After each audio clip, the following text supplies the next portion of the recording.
Hello, and welcome to the Ultimate Pegasus Challenge. It's all about me. Do you have what it takes? I said, do you have what it takes? Thank you. All right, duelists, commence dueling. Welcome back. This is 2015 Yu-Gi-Oh! Trading Card Game World Championship Qualifier, North American World Championship Qualifier, and we have a special treat for you this round. Indeed we do. This is the Ultimate Pegasus Challenge. This is much like any other duel, but very, very different. Throughout the course of this match, Pegasus will be announcing rule changes that will apply to all duelists in the Ultimate Pegasus Challenge. These effects can have various degrees of impact on any given duel, ranging from extreme to very minor. And we will see throughout the course of this match how Pegasus is able to manipulate the result of this duel. It is all at the whim of Mr. Pegasus, noted bad man, or is it genius? I can never really tell the difference between the two. It's a little of both. And we see that Brittany Junkless has started off with Upstart Goblin, normal summon Clifford Stealth, set 2 cards, but how many of those cards will be safe once Mr. Pegasus begins his reign of terror? We will see. Eclipse Wyvern is banished from the hand to summon Red Eyes Darkness Metal Dragon, very interesting, and its ability is used to summon out Light Pulsar Dragon. Fast and Furious is one way to win the Ultimate Pegasus Challenge. If you can win before Pegasus decides to do his thing, then... Oh. It's like... All right. So we do have a response. All right. Looks like all right, duelists. Hold, please. We have a new rule. You cannot attack unless you say Yu-Gi-Oh! And the ever-classic Yu-Gi-Oh! Scream rule has just been put into effect. So now the duelists cannot attack. Yes, so that's one of the low-impact rulings that Pegasus has implemented. Low impact, but high fun. High fun indeed, but that's what the Ultimate Pegasus Challenge is all about. And here's what gets me, is whenever this rule comes into play, whenever this rule isn't in play, people can't stop going, Yu-Gi-Oh! Yes, that's part of the fun. But the second it's put into play, they suddenly get very silent. Yeah. What do you think's up with that? That's true. Pegasus never bans players from saying Yu-Gi-Oh! So... I don't get it. You would think they would continue the fun, but we'll see. So Eclipse Wyvern was summoned. Lose 1 turn was flipped on its summon. And Kellen Duncan decided not to continue with his Red Eyes Darkness Metal Dragon. Plays back to Brittany, and she activates Clifford Scout as a pendulum card and activates its ability. Clifford's known for doing a lot of attacking, so Brittany's going to need to warm up those vocal cords. Yep. That's what Yu-Gi-Oh! Is all about. Clifford Monolith is the search. There it is in the second pendulum zone. She activates that one as well. That means that she's going to get a search every single turn for 800 life points and also be able to draw cards in the end phase up to the number of Clifford's tributed or tribute summons. And there's 2 of them. She pendulum summons the first one and then tributes 2 to summon Clifford Disc. Clifford Disc is going to summon another couple of monsters from the deck. Now the key here is with lose 1 turn, face up, those monsters, if effect monsters, will be changed to defense position. And there we have the pair of carriers. They go to defense by the effect of lose a turn, but they're still going to go into the extra deck at the end phase to be pendulum summoned out later. Yeah. That's one of the cool things about pendulum monsters. Even if you can't keep them on the field, they're not gone forever. Typically, if they would be sent to the grave, they instead go to the extra deck, where you can pendulum summon them back. I cannot for the life of me figure out how Pegasus came up with that one. I would have never even imagined to create 2 new zones on the game map. It's brilliant. Or perhaps it's mad. Possibly both. Depends Is on which side nobody of the table you're at. attacking? I cannot hear you. Pegasus is disappointed that he's not hearing enough loud Yu-Gi-Oh! Screams. And I agree. I could hear the first one from our seat back here in the booth, and I haven't heard it since, and I'm honestly disappointed. Generally, the players in the Ultimate Pegasus Challenge are the most fun players in the tournament. Disc takes down Eclipse Wyvern, and that lets Kellen Duncan banish a level 7 or higher Dark Dragon monster from his deck, and that's going to be Dark Arm Dragon. And later, if Good. Eclipse Wyvern... All right, everyone. We have a new rule. Oh, please. Choose a monster, a spell, and a trap card from your graveyard and set them all onto your field. Ooh, extremely powerful, but these two aren't going to quite get full value out of it. And you set them face down. Yes. So, And everybody seems to be having a good time with that one. yeah, this is getting a huge reaction from the competitors in the Ultimate Pegasus Challenge, but it's fairly low impact on this particular duel. Actually, now Eclipse Wyvern is gone. Yeah, that's actually pretty damaging Yeah. to Duncan's strategy. So Dark Arm Dragon is now gone for good, right? Well, unless he's got Burial from a different dimension, which Oh, I think I see in his which hand. he does. But it'll take some work to actually get that thing back. So it's a minor setback. As for Junkclaw's, The he's spirit just of gets to set Helpoemma forces all duelists What? to discard a card at random. Oh, looks Things like, are going horribly wrong. yeah, I think look- Merrick has hijacked the broadcast. It certainly looks like it. And it looks like he's using To the effective repeat for pulp power. those who Monster spell weren't and trap. listening, the spirit of Helpoemma forces all duelists to discard a card Oh, goodness. at random. Well, Pegasus is feeling generous, giving the ability of his Mimicat, all of the abilities of his Mimicat to everybody all at once. But Merrick is feeling quite grumpy. No, that's you mean. Yes. Well, they set the cards from their own graveyard. So, but so they each gained a card. Now they each lost a card. Spirit of Helpomer. Helpomer, a monster that waits in the graveyard and Yes. yanks cards out of the hand during every single battle phase. So, Has made it out of the battle phase. It's escaped yes. into the regular game. Diabolical. All right.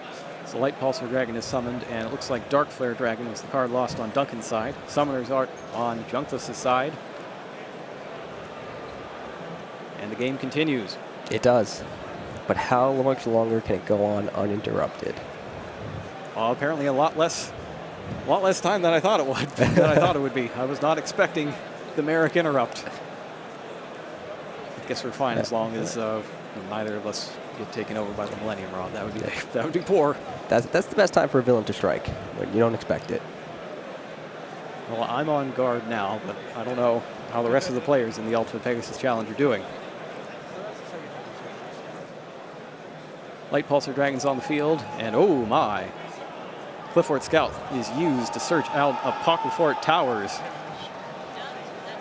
And there are so many cards loaded up in the extra deck right now that it'll be a simple task to summon all of them and tribute summon Apocryphort Towers. Indeed it will. It takes 3 Klee tributes to summon it, and when you do, you get a monster that is effectively invincible to all other card effects. But there is one thing it is not invincible to, and that is the whims of Maximilian Pegasus. We'll see if that comes into play soon enough. As a normal summon card, lose 1 turn, can't even try to affect it. Yes. So, And the 2 effects of Carrier are both activated after they are tributed. Light Pulsar Dragon returns to the hand. And now Apocryphort Tower's ability is activated. Apocryphort Tower's ability is notable for not actually doing anything to the game itself. Instead, it mind controls Attention, the... everyone. Uh-oh. Each duelist may search his or her deck for any card and add it to his or her hand. Shuffle your decks afterwards. Oh my all right. goodness. So now, that's might be just what Duncan needed. Any card in his deck to try to answer that Towers. Right after losing Red Eye's Darkness Metal Dragon to the mind-controlling effects of Apocryphort Towers that forced him to put it into the graveyard, Pegasus has felt it wise to grant each duelist I repeat, any card each from their duelist deck. may search his or her deck for any card and add it to his or her hand. Shuffle your decks afterwards. I like the picks, good picks on both sides of the field. Sacrifice notable limited card for Clifforts that they always want to see every game. And in Duncan's case, Dark Hole, which isn't going to take out the towers, but can at least get some of the damage off the field. I mean, there's only so many monster zones that you can summon monsters into. True. Maybe he can prolong the duel so that another rule will facilitate defeat of the towers. That is the other key in the Ultimate Pegasus Challenge. If things aren't going your way, try to drag things out Survive. as long as you can. Hope that Maximilian Pegasus will take pity on you and save you. Well, he might. He's been doing a pretty good job this time around. It's that other guy that I'm worried about. Yeah. All right, Apocalypse Towers is in play. Brittany checks her lose one turn. Make sure she knows how it works. Score is 7,000 to 6,400. None of the attack-altering cliff forts are in play, mercifully, so we don't have to keep track of that. And Sacrifice is added to Cliff Fort Disc, which will bring it up to 3,100. That's a 3,100 and a 3,000 monster, which isn't quite enough to get things done. It's close. It's not there yet. Uh-oh. When you weren't looking, I turned all your monsters into jam monsters. For this turn and the subsequent 2 turns, all monsters have jam added to the ends of their names. And whenever a jam monster is destroyed, you can special summon it back to your field in defense position. Oh, goodness. And now Duncan's Dark Hole is suddenly looking very poor. Since that seemed to shock you so much, I'll say it again so you believe me. All of your monsters are jam monsters for this turn and the subsequent 2 turns. All monsters have jam at the end of their names. When a jam monster is destroyed, you can special summon it back to your field in defense position. Jam monsters, known for being both undefeatable and delicious, Indeed. have struck in force. And now the Apocalypse Tower Jam is looking more deadly than ever, because even if Duncan could get rid of it, it would just come back at the end of the turn. It would keep coming true, back. but this actually will help Duncan, because now his face-down jam monster can't be destroyed. Well, can be destroyed in battle, but will come right back. So he's still he's still safe for 1 more turn. Unless Junkless can get that carrier back and tribute it again for something to knock the monster back to the hand. That could still happen.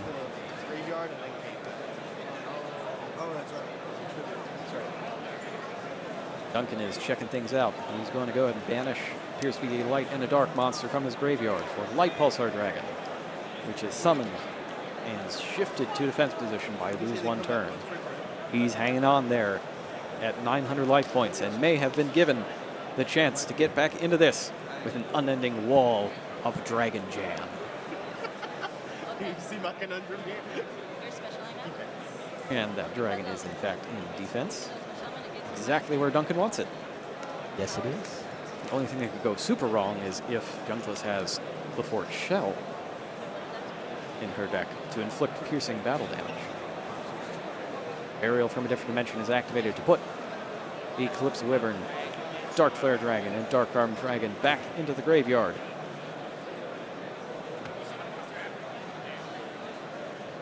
And Duncan checks. Looks like he wants to banish 2 more monsters. Sounds good to me.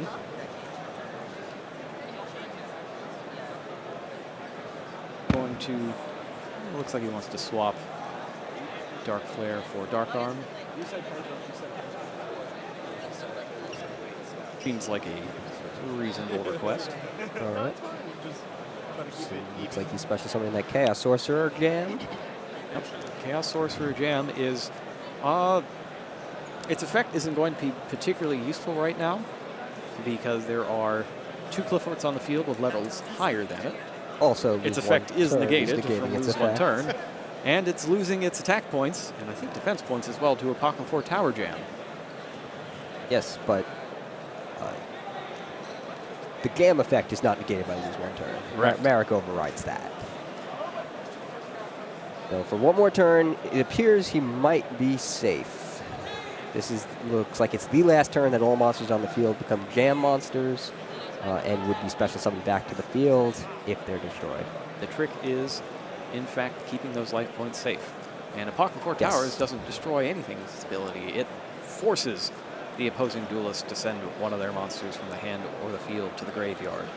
The action of it is forcing the opponent to take an Attention, action. everyone. All old rules are no longer in effect. However, I feel like sharing some of my millennial magic. Reveal your hand and face-down cards to your opponent.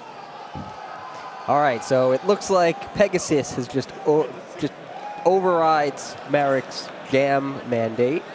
And instead, everyone gets to reveal all cards they have. Power of the Millennium Eye is mighty indeed, So- and he's chosen to share it with the people of the Ultimate Pegasus Challenge this time around. So there are no secrets in this duel anymore.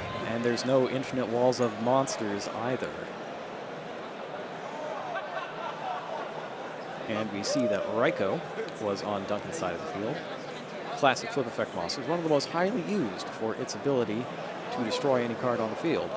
Yes, it's like the good old man-eater bug, but with an additional effect. 2 carriers are pendulum summoned, and they are both tributed for Clifford's stealth. And with that, all 3 of Duncan's monsters will get knocked off the field, and there will be no chance to chain to it because of Clifford's stealth. Even if they were jam monsters. Even if they'd they be were off the jam field. monsters. Still, Clifford's stealth was too stealthy to deal with Merrick's rules. Pegasus almost interfered to help her out, but she didn't actually need it. Didn't actually need his help. So better not tell him about that. He might not be too happy. I think he already knows. My Oh, dear. Macula the Destroyer transports your duel to the Shadow Realm. Its spirit lingers, and duelists may activate trap cards from their hands. All right, so we've got For- an For this turn and the subsequent 2 turns. All right, so I Doofus- repeat, duelists can activate their trap cards from their hands for this turn and the subsequent 2 turns. Macula the Destructor's ability takes hold, and our duelists will get 3 turns worth of activating trap cards from their hands. Yes. At least I presume that is how it would be willed. I don't think our feature matches would dare to infringe upon the will of Merrick, and if they did, I'm sure his Millennium Magic would correct that right away. I would assume you're correct, but who knows if Pegasus will interfere and override it. Yes, anything can happen in the middle of the side decking phase. That's- no one knows. That's part of the fun of the Ultimate Pegasus Challenge. Starter duelist, Michael Molina. Your event is starting in row 6. Both players are carefully Row 6 of the green adjusting their decks to see, are there any cards in here that I have a bad feeling about? Yeah. Were there any cards that were ever used to defeat Mr. Pegasus? I should probably take those out of my deck just in case. I see Duncan looking at a Mirror Force there. That held a key position in Pegasus's duel against Yugi at the end of Duelist Kingdom. That's Able to true. reflect the effect of the Toon monsters. That's and right. eliminate all of them. That's how Pegasus lost it all.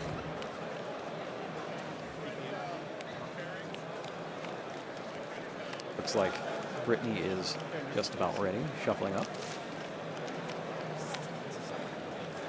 Chaos Dragons are normally very strong, but in the face of lose 1 turn, it can be difficult to get all the damage you need fast enough Yeah. to win if you have to spend All each turn right, to- all Oh, right, dear. everyone. Choose a card in your opponent's graveyard. Set it to your side of the field. Fortunately, these 2 duelists are side decking, so that rule will not have an impact. But for everyone else currently in the Ultimate Pegasus Challenge, they get to use the effect of Mimicat, which is actually one of the giant cards of the weekend.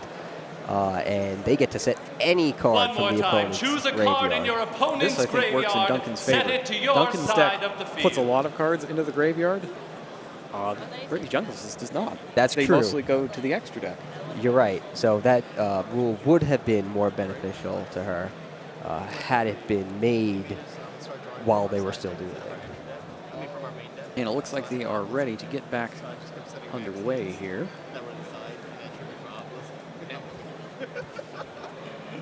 And I suppose they can play trap cards for the first 3 turns? I'd let them. Yeah, I would think so. No one said that rule stopped being in effect. They're still in the Shadow Realm. Makiura's spirit still lingers. Got to be a little careful about that, though. You I probably can don't. sense the Uh-oh. presence of the winged dragon of Ra. By paying 1,000 life points for each monster, you may smite any number of your opponent's monsters and send them to the graveyard. I'm thinking it's going to be Whoever 0. is the turn player chooses how many monsters to destroy first. Once again, that is 1,000 life points for each monster. And you can smite any number of your opponent's monsters, sending them to the graveyard. And it looks like our duelists have dodged the wrath of Ra. Very important. You would not want to get struck by lightning in the middle of a duel and be unable to continue, especially if you've already got it won. We've seen that happen before. We have. In other particular large tournaments. All right, so the duel's underway, and the effects are likely to be relevant now when Merrick and Pegasus interfere. Summoner's Art is activated, most likely bringing us Cliffort Scout from the deck.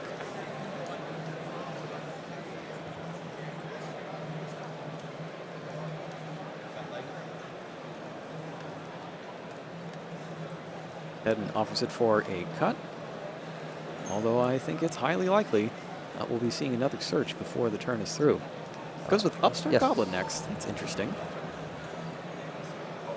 Players, you have about 1 hour remaining if you wish to register for a regional And then he flight. goes ahead. 1 hour remaining to register Has for picked up regional Clifford flights Stealth. at the Blue Public Event Stage. Cliffort Scout is activated. Its effect is then used, paying 800.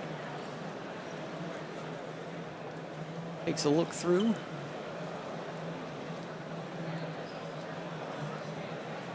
And grabs Cliffort Monolith once again. So a mirror image of the first turn from our last duel. And that worked out pretty well for her in Duel 1. Yep. So, Why not try it again? yeah, seems likely to work out again. Monolith is activated next. Pendulum zones are all set up. And Summons a stealth.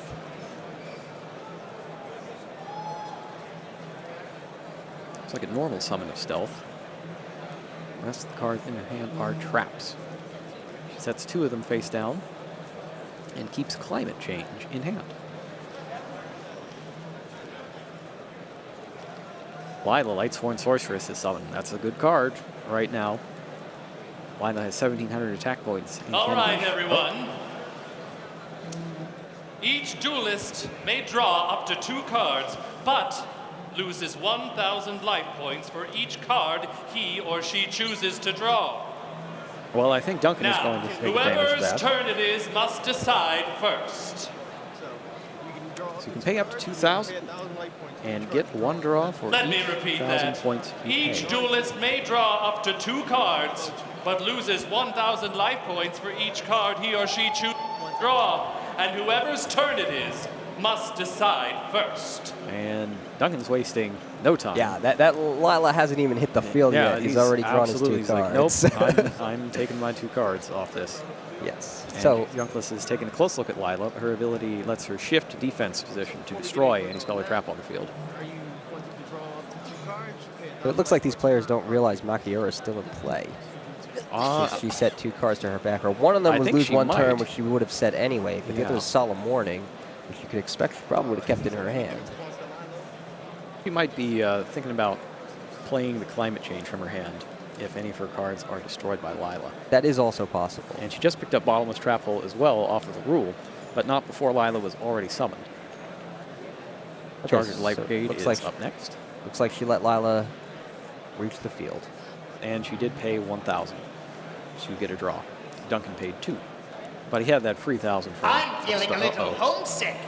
For this turn and the subsequent 2 turns, Necro Valley is considered to be in play. Oh no! Yes. With Necro Valley in play, Duncan's And graveyard strategies are cards can't hosed. leave the graveyard as though Necro Valley's effect were active. Necro Valley is in play.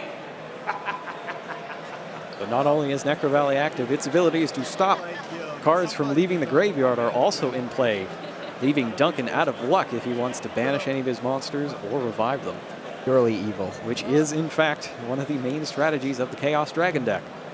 So yeah, that's going to be little to no impact on Brittany's strategy, as she rarely summons from the graveyard. Lila will be destroyed, or rather, Lila will be shifted to defense position to destroy Clifford Scout, which then goes to the extra deck. And this is actually the last turn, if I'm counting correctly, in which traps can be played from the hand. That is now no longer in effect. Pot of Duality is activated. Nope, there's That's a the real Necro Valley. Valley. It's the real Necro Valley. And Junkless can't believe it. It's like, I don't even need to pick this card now. Yeah, well, that effect is going to wear off pretty soon. It's only or 3 so turns. we We've already think. been It through is only 1. 3. So That is a very interesting choice then. You take the fake Necro Valley and just roll with it, or go for the real one. And these two are very clearly enjoying themselves. oh, it looks like Duncan forgot to send the top 3 cards to his graveyard. So. Oops. Take care of that now. Yeah. Could fix More that cards now. that can't leave.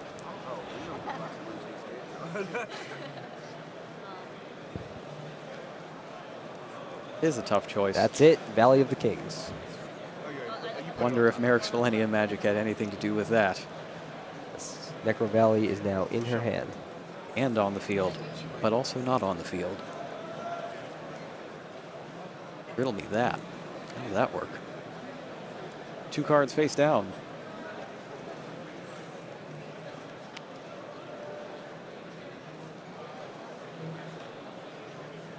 Goes ahead and shuffles the upstart Goblin and Crew back into the deck. Try not to cover up the macro. I think it would do her well if she could get rid of that Lila. Certainly. Get to stop sending cards from the deck to the graveyard and remove it from the field so it's no longer threatening her back rows. Yep. and And that's- more importantly, when she does have to play that Necro Valley, Yes. Her field spell zone. it'll be safe. So this is the last turn of Oh, so afterwards. All Pseudo Necro Valley. enough fun and games with me. I'm going to leave it to my trusted deputy to continue for the rest of the tournament. Uh-oh. Oh, what does that Peace. mean? What? So this turn is still Necro Valley. Well, anybody but Merrick, really. It's important industrial illusions business. Yeah, never stops. Necro Valley's effect is still active. And I believe now it's just run out. Climate Change is activated. Gets you up to 3 Clifford monsters from your extra deck back to your hand. Well, the scout's all she wants. Perfect for bringing back Clifford Scout.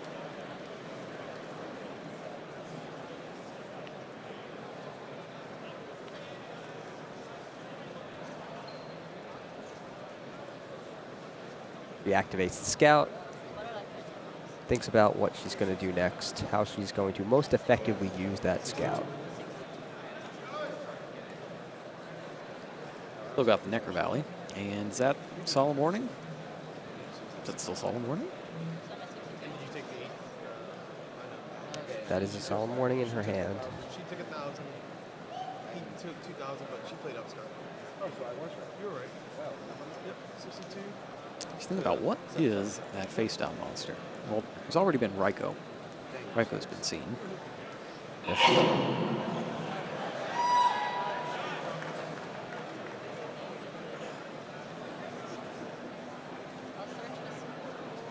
And now she's going to go ahead and take her Clifford Scout Search.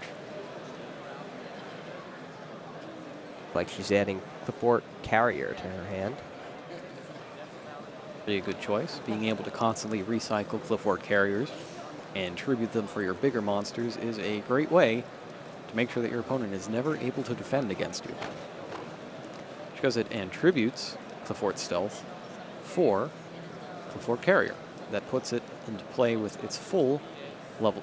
It's level 6 instead of 4, and it's got its full 2,400 attack points. And that means that Ryko can't destroy it, because it's only level 2. Ryko will, of course, destroy Scout.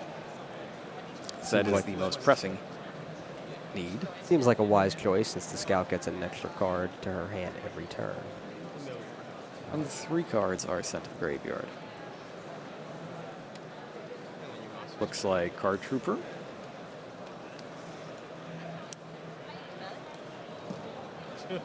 And now Junko's follows up with the Necro Valley. It's good to get as many of those cards into the graveyard as possible so they can't be used later on. Oh, but Duncan picks up another Lila off the top of his deck. But we know that Junkless has a bottomless trap hole. Oh. Summons it and activates Trap Stun. Very quickly activates Trap Stun. As opposed to the other way around. That's a curious play, because now she can, I assume that's on the summon of the Lila, right? So she would be able to chain the bottomless trap hole. He played the Lila first and then flipped it. And she does, in fact, chain And that bottomless is trap hole. exactly what happens. So that was extremely unfortunate for Duncan, who now lost his Lila, can't access his graveyard due to the effect of Necro Valley.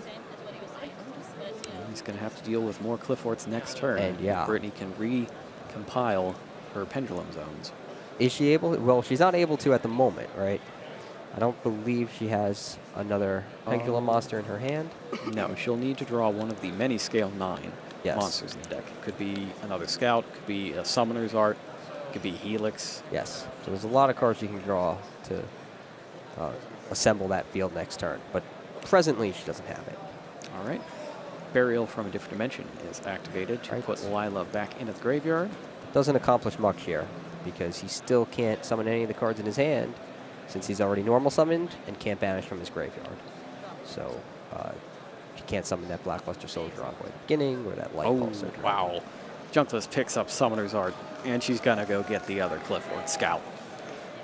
Oh, seems likely. Yep, Probably there it the is. only normal monster left in her deck.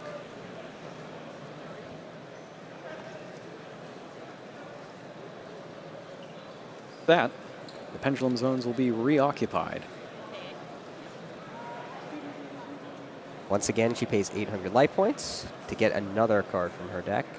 Looks like it's the Towers. Oh, it's the Towers again. Lefort Towers, whether it's a jam or just the tower, has been putting in a lot of work in this duel. Yes. And now all of them were tributed, and there it is. The Towers is on the field. People are going completely insane hearing that. And, you know, it's also secured by Necro Valley. That's not helping the situation. Pretty good. Its effect is activated. Card Trooper is sent to the graveyard. And now Junkless has Solemn Warning and Apocryphal Towers on the field and is able to swing for 3,000. That Soul Charge could be an interesting top deck if it weren't Necro rendered Valley completely useless by Necro right there. Valley. As he still has enough life points to play it, he's just got to somehow get rid of Necro Valley. Confirming Easier said than done. with the judges what exactly Necro Valley does. Looks Its like- text shifts like the sands of Egypt, but Yes. the current correct text is that it negates the effect of any card that would move a card other than itself from the graveyard. It also prevents banishing from the graveyard Yes. all the time. Looks like Duncan can't really do anything here. And the only card in his hand that he can even play is the Debris Dragon. And well, actually, he can play the Debris Dragon. No, he actually can play the Debris Dragon, banish it to summon Rise Darkness Metal Dragon, and then use the Metal Dragon to special summon Light Pulsar. But, you know, that really doesn't get him too far. Yeah, It just for puts the monsters on his field. monsters that are going to lose Yeah. 500 due to the towers. Yeah, but I don't see what other option he really has here. Nope, you got to go for it. Yeah, he's pretty much defeated at this point. And after it's flipped, or after it's summoned, lose one turn is flipped, so anything else is going to come in defense. So that Red Eyes Darkness Metal Dragon, while he could still special summon it, can't use its effect.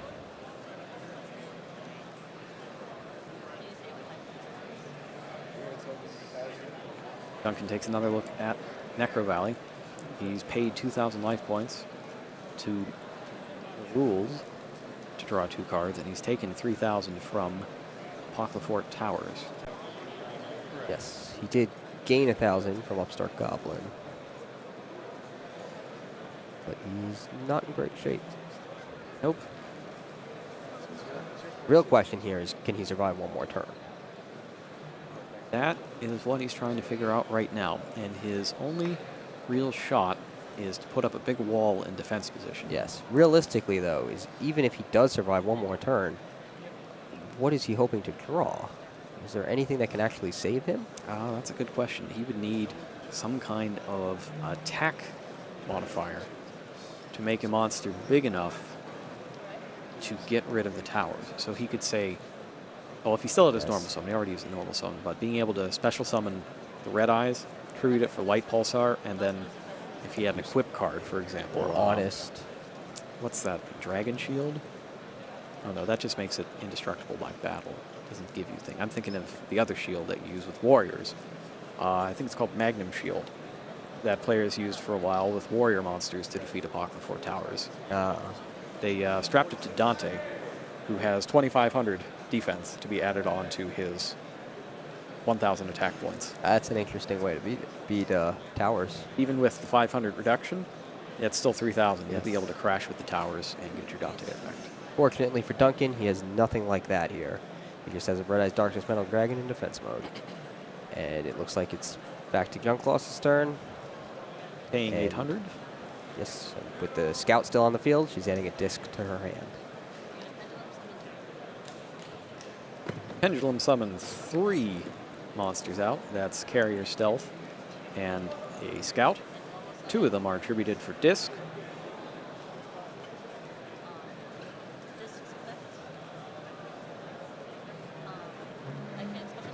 And disc's effect, it was tribute summoned by attributing Klee monsters. So she gets to summon 2 more from her deck, which, unless they're normal monsters, will go in defense position. Actually, a very interesting version of Cliffort's that I toyed around with once used 3 monoliths to summon out with Clifford discs. Because even if you have lose a turn into play, you still get 28 plus 24 plus 24. Just a massive amount of damage. Because it's a normal monster. Because it's a normal monster, it doesn't go to defense. That's an interesting use of that. And that's it. That's it. Red Eyes Darkness Metal Dragon returned to Duncan's hand as a result of the carrier's effect. And then she finished off the duel with some direct attacks. So with a little bit of help from Maximilian Pegasus and Merrick Ishtar, she is moving on with a 1-0 record in the Ultimate Pegasus Challenge. It looks like everybody had a blast, and I hope everybody watching Yes. at home enjoyed this too. Yeah, this is we one of will the return you to your regularly scheduled World Championship qualifier next round, where we'll pick things back up with, Yes. I believe, round 6. But until then, please enjoy another episode of the Yu-Gi-Oh! Animated Series.